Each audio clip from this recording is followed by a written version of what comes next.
Thank you so much, Madam President. I appreciate that. Thank you, members of the Boston and Vicinity. Thank you very much to my esteemed co-awardees today. And thank all of you for being here today. I really appreciate it. I must say that I am a little choked up. Normally, the folks that know me, this is my table of peeps right here. Thank you guys so much for being here. My husband, David Walker, my best friend, Bobby Nabo, and her family, John and Aaron, who I've known for many, many moons, and Tom and Bernie, who have become recent friends, but very close friends. Thank you all for being here. They know that I usually don't lack for words. But it's Dr. Karen Winkfield Day. How about that?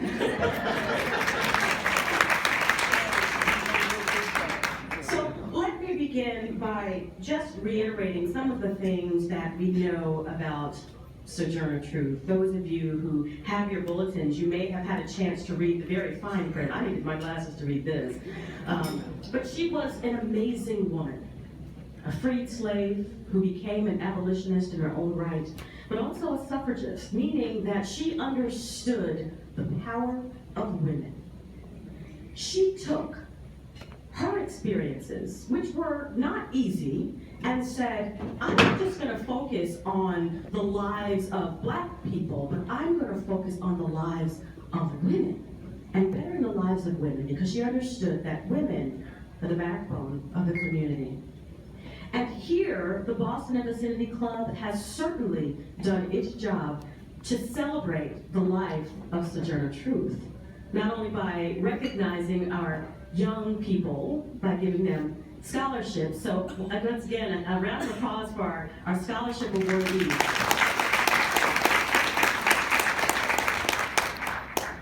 But I must say that education is just one part of the coin. We've heard from several of my co-awardees about the importance of education. We have many educators that are here. We've heard that there is indeed an income gap, but we know that. We see that. We see that in our community. Boston has, in fact, been one of the cities that has remained on the list of the greatest income gap between Blacks and other race and ethnic groups for many, many moons. And in fact, not that long ago, became #1. How in the world can we allow this to continue? Sometimes I wonder if we know our own history, if we understand what's happened in the past and the people who have come before us. I think it's really important that we celebrate that we celebrate those who have come before us, because we all stand on the shoulders of someone else. And so here in this moment, I would like the former winners of the Sojourner Truth Award to please rise. I know that I have one on my on the panel, but I know there are others. Please, the other awardees, please stand.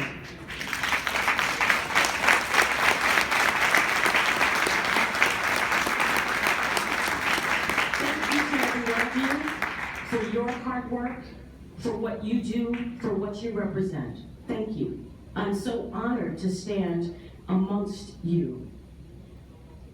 If you didn't notice, the title of today's luncheon theme is Moving Forward with a Purpose, working synergistically to empower communities and shape lives. Everyone sitting in this room has power, but collectively, we can do so much more together. As a physician, I see the issues that face communities of color. I work at an institution that prides itself, the #1 hospital in the city, prides itself with all of the amazing things that it's able to do, and it has indeed accomplished many. We can cure many cancers. We have technology at our disposal that allows us to really improve how we manage many different diseases. But the thing that saddens me is that here in the city of Boston, where we have a majority-minority city, I don't see that reflected in the population walking through the doors. And from my perspective, that's a problem. And so it's up to us to stand up and say, I want to make sure that I have the opportunities, that I have the options, and maybe it's just that you don't feel comfortable walking through those doors. I understand that. I understand the fear that can come with maybe a new diagnosis, the fear that comes with going into a place that seems so foreign. I understand that. I have been through many different pathways in my life. And I must say that this road of being a physician has been one that's been fraught with some challenges, just as anyone else's has. But I must say that I am so grateful for the opportunities. I hope that I continue to learn not only from what I do in medicine, but also from the people that I meet in the community. My community work is so important to me. And so I think it's important for each of us to find your passion. What are you passionate about? What makes you want to get up in the morning? What makes you want to start your day?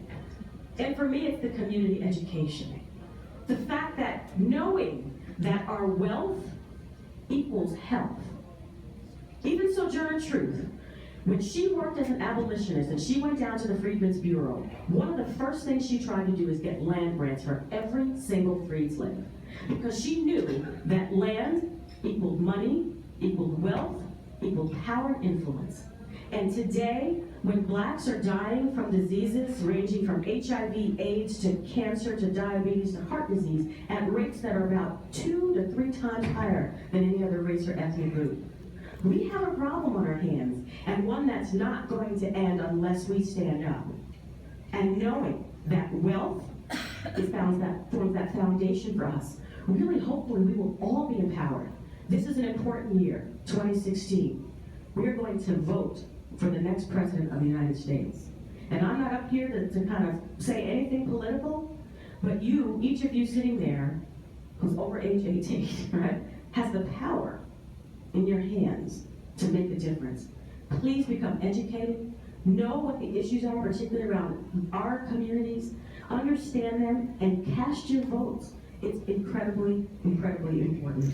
And so I will leave this, particularly again to the young folks. Don't be worried about the pathway. You may think you want to do X, Y, Z right now. I tell you, I've had many careers in my life, but I have finally found my passion. And I hope that each and every one of you will learn how to walk in your passion and live within the purpose that's meant for you.